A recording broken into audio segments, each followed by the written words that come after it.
When people look at WhatsApp today, they see a simple green icon that quietly moves billions of messages every day.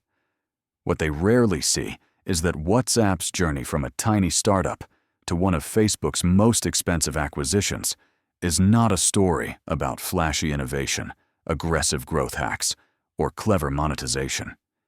It is a story about restraint, about saying no far more often than saying yes, about building trust in an industry addicted to attention. WhatsApp did not win by trying to be everything. It won by refusing to become anything it did not need to be. WhatsApp was born in 2009, at a moment when social media and mobile apps were racing toward maximal engagement. Notifications were multiplying. Platforms were learning how to keep users scrolling, liking, and sharing. Against this backdrop, Jan Koum and Brian Acton, two former Yahoo engineers, had an almost contrarian instinct. They did not want to build a social network. They did not want to build a media platform. They wanted to build a communication utility that simply worked. Their personal experiences mattered here.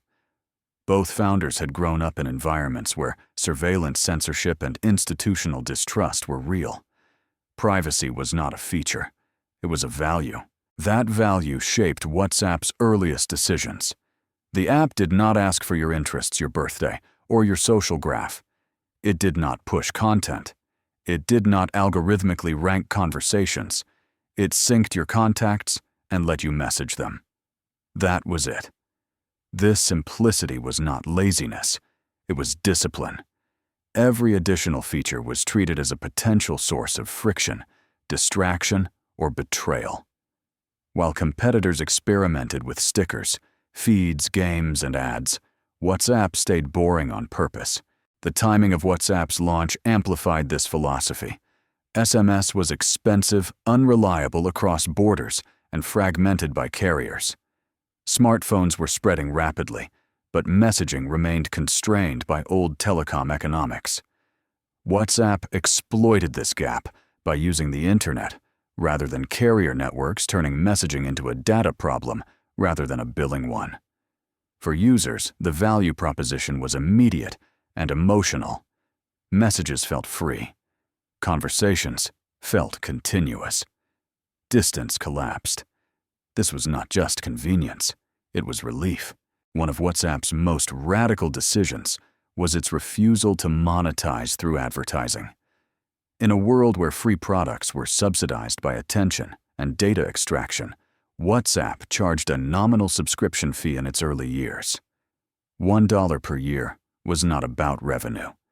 It was about alignment. Paying even a small amount reframed the relationship.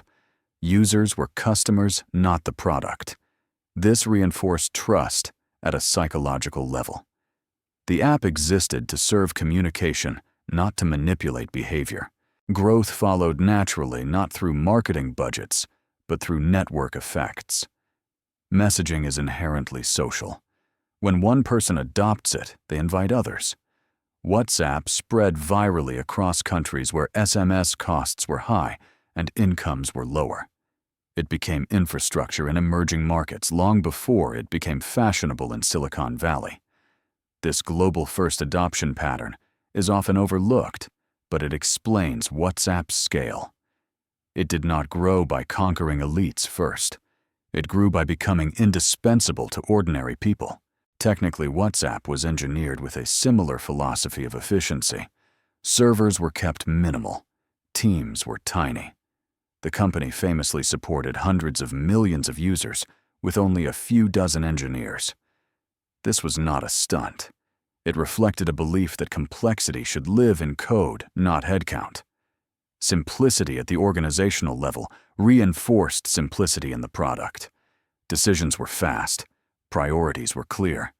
There was no room for feature creep disguised as innovation. Security and reliability became non-negotiable as scale increased. Messages had to arrive quickly, consistently, and without drama. Over time, WhatsApp introduced end-to-end encryption, making even the company itself unable to read user messages. This was a profound statement. It limited future monetization options. It complicated relationships with governments, but it aligned perfectly with the founders' worldview. Trust once earned must be defended even when it becomes inconvenient. By the time Facebook acquired WhatsApp in 2014 for an astonishing $19 billion, WhatsApp had already won the most difficult battle in technology becoming invisible. It was not exciting. It was expected. People did not think about WhatsApp as a company. They thought about it as a basic function of life, like electricity or running water. That level of embeddedness is rare, and it is incredibly valuable. The acquisition shocked the industry not just because of the price, but because of what it represented. Facebook, the ultimate engagement-driven platform, was buying the ultimate restraint-driven one. The marriage raised immediate questions. Could WhatsApp maintain its philosophy inside a company built on advertising and data? Could its values survive integration with a very different business model? Would utility eventually be turned into platform? And it is exactly here that the deeper question of WhatsApp's story begins to surface. Because once a product built on minimalism, privacy, and trust becomes part of a corporate empire optimized for scale monetization and data, the real test is not growth, but integrity. Not adoption, but preservation. And that unresolved tension is the unfinished thought we must now carry forward into the next part, where WhatsApp's post-acquisition journey, internal conflicts, and the cost of staying true to its original philosophy will be examined in full. And when this unresolved tension is carried into WhatsApp's life inside Facebook, the story shifts from idealism to endurance, because preserving values is harder than creating them, especially when those values collide with a business model built on the opposite assumptions. The acquisition did not immediately change WhatsApp's product, but it changed the gravity around it. Decisions were no longer made in isolation. They were made inside an ecosystem where data integration and monetization were strategic imperatives rather than philosophical questions. At first, Facebook promised independence. WhatsApp would remain separate. No ads, no interference. For a time, this was true in form, if not in pressure. But structural reality has a way of asserting itself slowly. Facebook paid for WhatsApp not for goodwill, but for relevance. Messaging was becoming the center of digital life, and Facebook knew that if it did not own that layer, it risked becoming peripheral. The question was never whether WhatsApp would be asked to change, but how much resistance it could sustain before compromise became unavoidable. The earliest fractures appeared around data sharing. WhatsApp's founders had explicitly opposed using user data for advertising.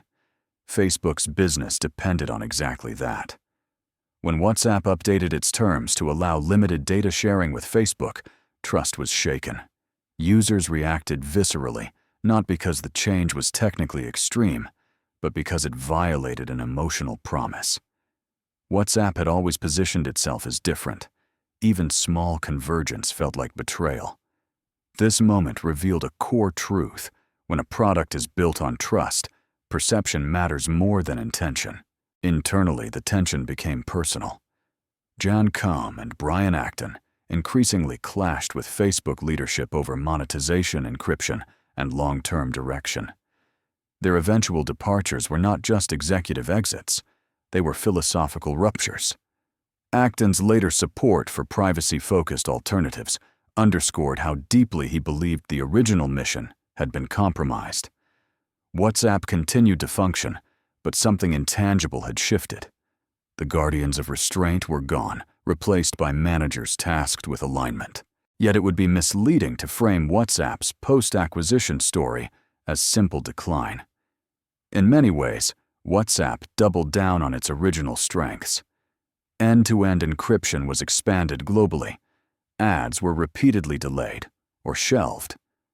The core messaging experience remained remarkably unchanged.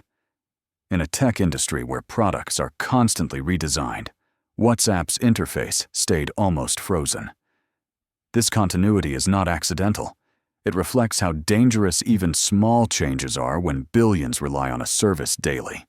Stability itself became a feature. What did change was WhatsApp's role. It began to absorb responsibilities beyond person-to-person messaging. Business accounts, customer service payments in certain regions, and integration with commerce crept in. These additions were framed as utility extensions rather than monetization schemes, but they altered the nature of the platform. WhatsApp was no longer just a private channel between individuals. It was becoming infrastructure for economies. This shift carries consequences. Infrastructure invites oversight. It attracts regulation. It becomes a site of political and social conflict. Privacy, once WhatsApp's defining virtue, became its most complex liability. End-to-end encryption protected users, but it also limited moderation. Governments pressured WhatsApp to weaken encryption in the name of security. Misinformation spread rapidly through private groups, invisible to public correction. WhatsApp responded with friction limits on message forwarding labels, on forwarded content, design changes that slowed virality. These were not technological fixes, but behavioral ones. WhatsApp continued to believe that small constraints could preserve trust without destroying privacy. This approach highlights the enduring DNA of the product. WhatsApp still solves problems by removing excess rather than adding control. Instead of ranking content, it reduces reach. Instead of profiling users, it limits amplification. Instead of monetizing attention, it tries to protect intimacy. These choices are costly in a corporate context, but they explain why WhatsApp has not been fully transformed into a typical social platform. Even inside Facebook, WhatsApp remains an anomaly. The deeper lesson of WhatsApp's journey is that values can survive acquisition, but only imperfectly and only through constant resistance. Structure matters. Incentives matter. Founders matter. When those elements change, preservation becomes a negotiation rather than a principle. WhatsApp today is not the same company it was at birth, but neither is it what many feared it would become. It exists in tension, balancing utility against extraction, privacy against scale, simplicity against integration. In the end, WhatsApp's rise from a tiny startup to a Facebook acquisition teaches a quiet but profound lesson about technology and power. The most valuable products are often the least visible. The most trusted systems are those that ask the least of us. And the hardest thing to protect once success arrives is the original reason people trusted you at all. WhatsApp's story is still being written, but its core question remains unresolved. Can a product built as a public good survive indefinitely inside a system optimized for profit? Or will it eventually be reshaped to fit the logic of its owner? The answer will not arrive in a single update or policy change. It will reveal itself slowly in what WhatsApp chooses not to become, even as the world around it pushes for more. If this continuation has deepened your understanding of WhatsApp's journey and the trade-offs between trust and scale, consider subscribing to the channel to follow more stories where technology values and power collide, and leave a comment sharing whether you believe true digital privacy can survive inside advertising-driven empires, because that question reaches far beyond WhatsApp and into the future of how we all communicate.